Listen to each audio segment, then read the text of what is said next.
Nicolás, Acá empecemos. Dos noticias del día.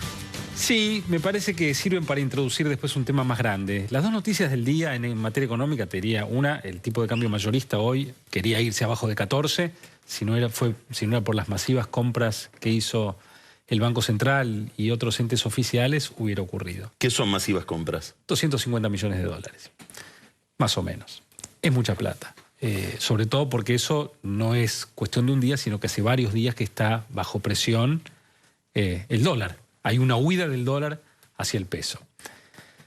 Y la otra cuestión es que conocimos también los números fiscales del mes de abril. ¿Por qué hay ¿por qué sucede eso después de que estuvimos durante años tratando de presionar sobre el cepo para poder ir hacia el dólar? Bueno, porque ahora el precio es más o menos correcto, porque el que entra se puede ir, y porque las tasas de interés son muy altas, son atractivas, porque hay muchos capitales que no habían entrado antes y ahora vienen, y estamos de moda.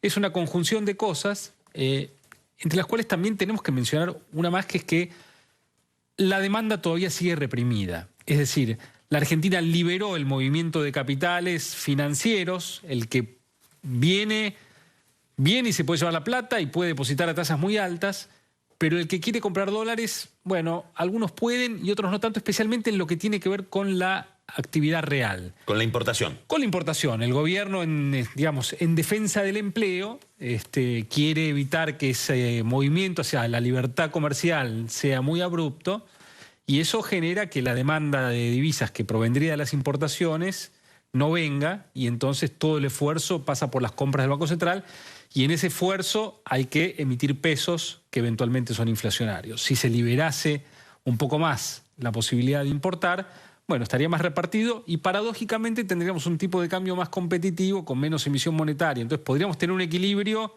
inclusive de más empleo que el que tenemos defendiendo el empleo. Bueno, después de tantos años yo creo que el gobierno quiere ir despacio. La gran pregunta es, si es tan fácil salir después de la trampa del atraso cambiario, ¿no? Entonces, hay costos y beneficios. Vamos al otro tema. Vamos al otro tema. La otra noticia del día. La otra noticia del día es que en materia fiscal salieron los números de abril, donde el gasto primario creció nada más que un 13% interanual. ¿Qué quiere decir 13% interanual? Bueno, en abril la inflación interanual fue 40. No es la que vamos a tener a fin de año, pero en abril sí fue 40. Eso quiere decir que el tamaño del gasto en relación a la economía se está contrayendo. O sea que en términos reales hubo una caída de ¿cuánto? Bueno, en términos reales el gasto se está contrayendo 20%. Pero más allá de eso, yo te diría que por primera vez desde el año 2004, en los primeros 4 meses del año, los ingresos fiscales ordinarios, sin cosas raras, están creciendo bien por encima de lo que crece el gasto. Los ingresos crecen 29%, los gastos 24% en los primeros 4 meses del año. Veremos si eso se puede mantener a lo largo del año, pero en materia fiscal, en los primeros 4 meses se ve un esfuerzo muy grande, muy concentrado en algunos rubros del gasto que son sobre los que se puede actuar. Por ejemplo, la inversión pública en abril cae 45% interanual nominal. ¿Eso en una economía, es obra pública? Obra pública. Quiere decir que la obra pública está totalmente parada. Es decir, en algunos meses vamos a ver más obra pública y peor resultado fiscal, ¿no? La sábana es corta. Estamos en una gran sábana corta en la Argentina, donde tirás de un lado y aflojas del otro. El gobierno en estos primeros meses eligió cuidar lo fiscal. El otro rubro donde el gasto... O sea que tanto gradualismo... Es medio un mito lo del gradualismo. Hay un ajuste fiscal importante. Yo te diría que en los rubros donde se puede ajustar, que son subsidios, transferencias discrecionales a provincias y inversión, el gobierno se ha sentado sobre la caja. En el caso de subsidios, además, ha subido los precios, pero hoy no hay ningún gradualismo. Lo que pasa es que tenemos una estructura del gasto tan grande que vos podés hacer un shock enorme en algunas áreas y en el agregado te da gradualismo. Pero hoy la Argentina está sobrecumpliendo por mucho la meta de déficit primario de 4,8% que tiene para el año. Y es lógico que eso ocurra, porque si el gobierno se plantea una meta gradual de reducción del déficit y gran parte de la estrategia económica del gobierno está montada sobre mantener el acceso a los mercados internacionales de deuda, bueno, hace falta que, si voy a ser gradual con el número grande, al menos tengo que cumplirlo. Y la señal tiene que ser muy clara de que se va a cumplir, porque si no, toda la gente que está decidiendo prestarle a la Argentina puede decir, bueno, no, voy a una explosión de deuda y no le presto más. Correcto. Entonces, eso te diría que es así. Entonces, esto empieza a definirnos algunas cuestiones de la economía incipiente, de la macrieconomía que incipientemente empezamos a ver, una economía que tiene problemas de mucha entrada de dólares y que me genera un problema con el tipo de cambio, una economía que, digamos, tiene que ajustar lo fiscal, a diferencia de lo que le pasaba al kirchnerismo, que iba siempre para arriba, nos dejó el gasto tan alto que hay que empezar a ajustarlo. Y si miramos otros dos rubros de esta economía, yo te diría, para ir terminando de armar una tipología, bueno, uno de ellos es la cuestión de la infraestructura. El gobierno anterior consumía infraestructura porque la tenía, al menos al principio.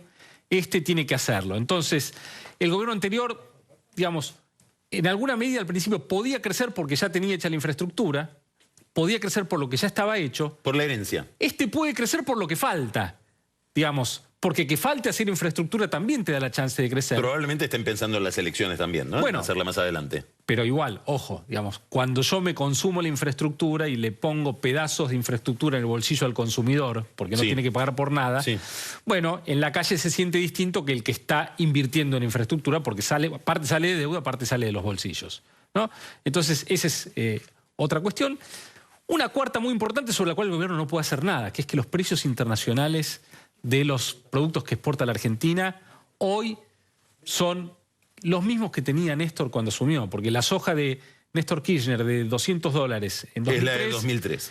La soja hoy de 370, si le ponemos la inflación internacional de estos últimos años, tenemos el mismo número en términos ajustados por inflación. Ahora, el tema de discusión hoy en el ámbito económico, porque es sobre que el gobierno puede reaccionar, es la cuestión cambiaria. Este tipo de cambio de 14 está lejísimos de los tipos de cambio más competitivos que ha tenido la Argentina. Por ejemplo, cuando asume Kirchner, post mega devaluación de Duhalde, el tipo de cambio era equivalente a hoy tener, en lo que implica para la competitividad de un exportador, un tipo de cambio de 25 pesos. Imagínate, digamos, sería competitivo, no sé, cualquiera. Cristóbal estaría exportando corderitos de la Patagonia, digamos. Cualquiera podría exportar cualquier cosa a cualquier lado. ¿Y a qué se parece también este tipo de cambio? Bueno, si comparamos con los peores tipos de cambio que ha tenido la Argentina en términos de competitividad, si nos paramos en 2001, ese tipo de cambio era un equivalente de 11 pesos de hoy. Estamos mucho más cerca de la convertibilidad que de la mega devaluación de Duhalde. Así es. Eso pone al gobierno en un dilema, porque evidentemente si este tipo de cambio... ¿Eso se está discutiendo dentro del gobierno hoy? No sé si se discute dentro del gobierno, deberían discutirlo.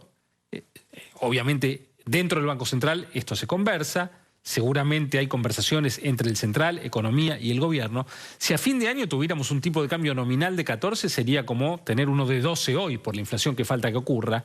Si tuviéramos eso, realmente la capacidad de crecer para adelante se habría dañado muchísimo. ¿Qué puede hacer el gobierno para, bueno, mejorar la competitividad de la Argentina? Bueno, por un lado, digamos, invertir en logística, en, digamos... Macri tiene la obsesión de los puertos. La logística, el transporte, invertir en los sectores que están más complicados, eso lleva mucho tiempo. ¿Y entonces?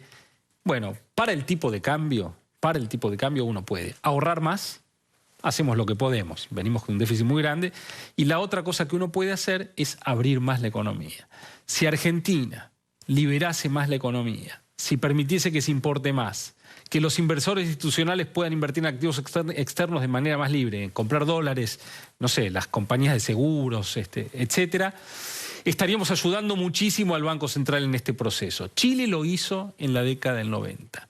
Para que su moneda no se aprecie dramáticamente, decidió poner un arancel único del 6%.